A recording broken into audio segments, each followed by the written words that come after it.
Yeah, so I was curious about what you said actually about the history of this issue and the fact that this is nothing new, but it's the first time in my life where I've heard the term and where there seems to be a collective consciousness and a discussion of it. And so I'm wondering, in previous times, was there a collective consciousness of the issue amongst the population, or at least a portion of it? And if so, how did that impact the issue? Or is this something, or is the fact that we're talking about it something very new?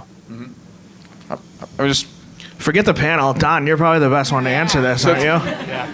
I'm not sure. One of the things, again, I did fake news for the students last week, and I put up, just for fun, the Cleopatra story, which, by the way, Elizabeth Taylor, Richard Burton, I had no idea who they were. And so note to self, most millennials don't watch movies before 1990. But the second thing is, though, that I put Triumph of the Will and the Frank Capra series up there. And they sort of understood that the idea of trying to present images designed to convince is nothing new.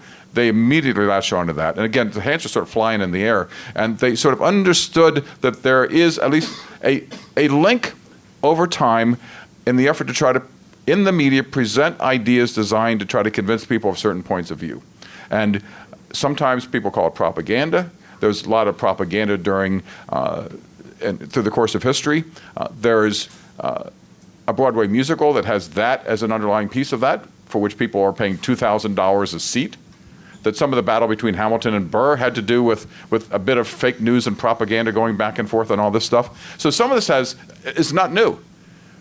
So the question is, why are we fussed up about this? I think you're answering it already, right? Which is that it has happened before. You are aware of it. We just called it propaganda, or we called it something else. For some reason, fake news has become this large umbrella because it's in your Twitter feed 8 times a day from the president, if not everybody else. I think the first step is to just start calling things what they are instead of everything being fake news. Like, let's call a conspiracy theory, propaganda, a lie, which most publishers are afraid to use for various legal reasons. And let's call whatever sad satire Andy Borowitz is doing at The New Yorker something else entirely. But we have to start breaking that down a little bit more. But one question in all of this, just to sort of step back, is it a possibility that part of this fake news stuff is in fact a reaction to your question, that stepping away from horse races and getting into issues is in fact what fake news is all about? That fake news is about issues, not horse races. That is about differences of opinion and the ways in which people filter their discussions about that.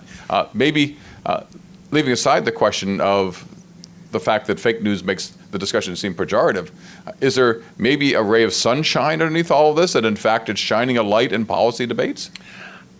No. No? Okay. Fair enough. I just, the two things that came to mind as you were talking, Don, were Hillary's emails and Barack Obama's birth certificate. Neither policy related. Right. Totally dominate the news cycle. I mean, to your point, there's so much wasted ink and pixels on those frickin' emails. It's just a lie. It's just a lie. So, but it made, it was pushed hard by interested parties, pushed really hard into the media system. They had a megaphone through Fox, Breitbart, and Drudge to keep that story moving. And they had a candidate who had all the reason in the world to keep that story alive. So we as a democracy are not prepared to fight that kind of a truth fight, given the media that exists as it does today. And I think that's actually the problem. And so the follow-up question to that is, to the degree to which what's new is the weaponization of this in a targeted kind of way. How much of that gets back to a question we talked about earlier, which is how much the source of funding and the ability to be able to fund the weaponization of the information is both what's new, what's dangerous, and what it is that the media are struggling trying to figure out how to deal with. The weaponization is free. I mean, you don't have to pay to be on social media. But, well, you go ahead.